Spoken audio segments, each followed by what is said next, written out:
Hey everybody, welcome back to Swiftlessons. Today I have something short and sweet for you. A nice little rhythm fill that you can use to spice up some basic chord progressions. It can look and sound like this.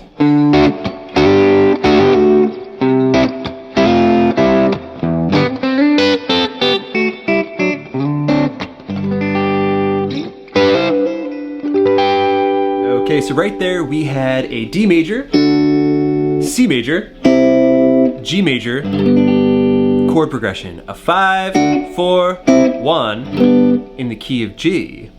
And over those A string rooted bar chords, like the D major, 5, 7, 7, 7, I'm basically going to pick the chord apart, hit the root, and then strum up with my middle finger, hybrid picking, and then slap the strings. Before throwing in this classic fill that's very similar to something you might hear on a Simon & Garfunkel or a Van Morrison or Rolling Stones track. Basically what I'm doing is I'm changing up my bar, so now instead of using the ring finger, I'm going to use the index finger over fret 7 of the D, G, and B. Then in this position, now my hand is facing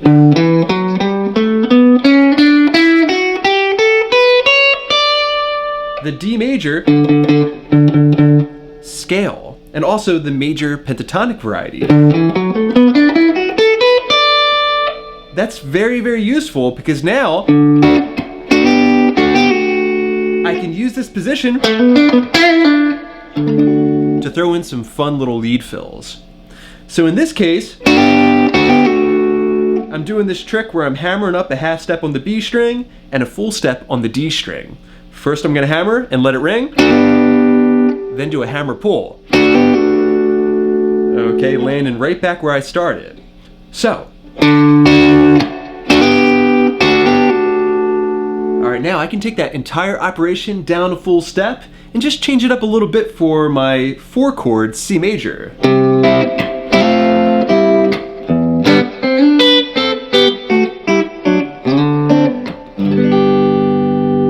Going back to the 1-chord G. So over the C chord again. Alright, so I set up my G chord right there at the end. I played bass, up, slap.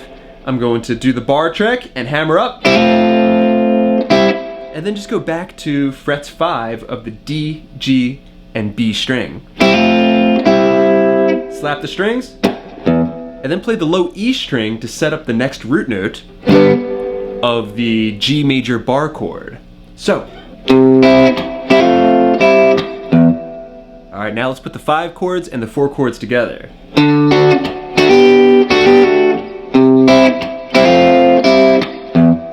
Alright, next we're going to strum a G major bar chord shape.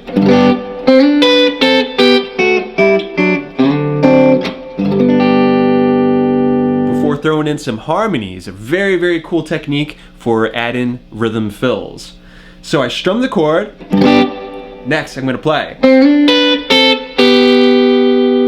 I'm picturing the G major scale, which I can play 3 notes per string.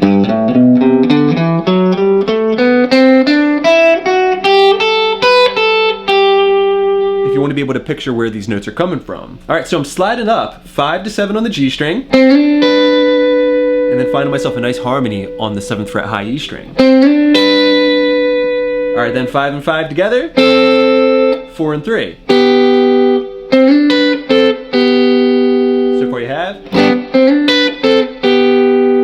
Then we're switching to the D string and B string, 7 and 7, 5 and 5, and then 4 and 3. So same thing. Alright, just different strings. Alright, then we're going to grab a D dominant 7. Alright, I hit the root note and then strum through the chords again with my middle finger.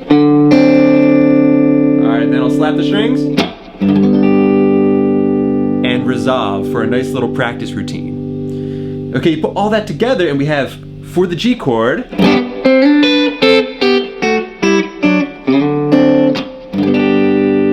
and it's going to sound great if you can slide up into that D7 and set up that resolve. Now, the full practice routine so you can get these techniques down.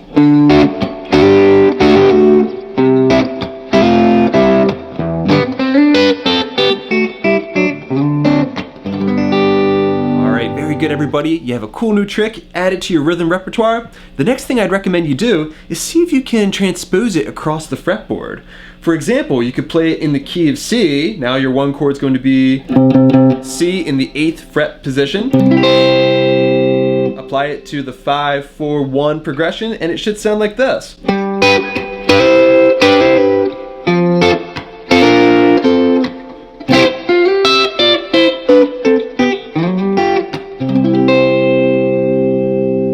A fantastic technique that you can take with you from key to key.